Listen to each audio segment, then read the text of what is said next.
Hey, I'm Max Amato, the writer and illustrator of Perfect, and I'm here today to give you a behind the scenes look at my creative process and how the idea for this came about and my kind of views on creativity and perfectionism. I grew up in a super creative household.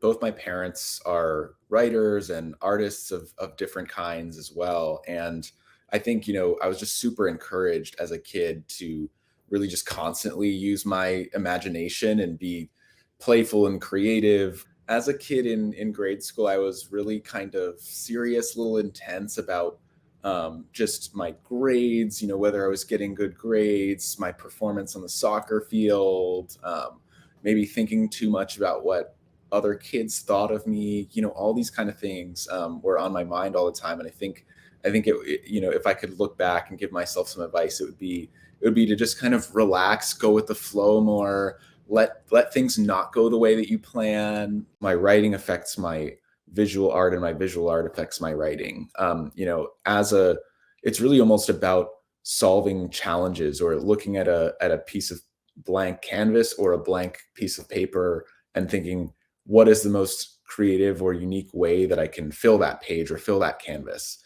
The book itself has this process of imperfection within it because it didn't start out the way it ended up. And about halfway through, I kind of had this epiphany of the pencil and the eraser, these being the best ways to tell this story of perfectionism. Like thinking about what kind of character at its core is about perfection, and that's an eraser.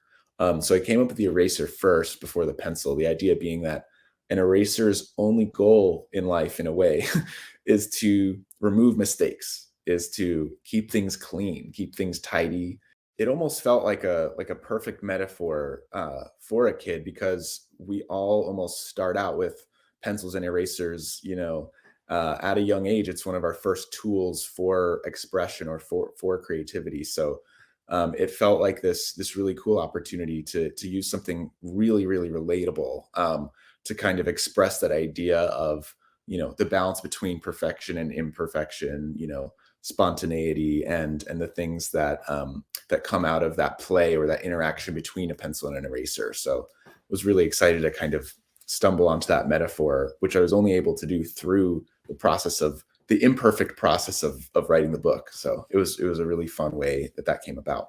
I'm really hoping that kids are able to take away again some of the messages that I was trying to tell myself, that perfection, in the sense of the word best, isn't the thing to pursue, and that really what leads to joy and happiness is a sense of imperfection, a sense of play, of spontaneity, of allowing yourself to mess up once in a while, allowing yourself to make mistakes, and really knowing that creativity comes out of those things. And they're these super relatable characters that we all sort of use as vessels for creativity. And so, hopefully that in itself, breathing some life into those characters, making those characters fun, making you feel that those tools on your desk are actually sort of a vehicle for your creativity, and not something that's about being perfect.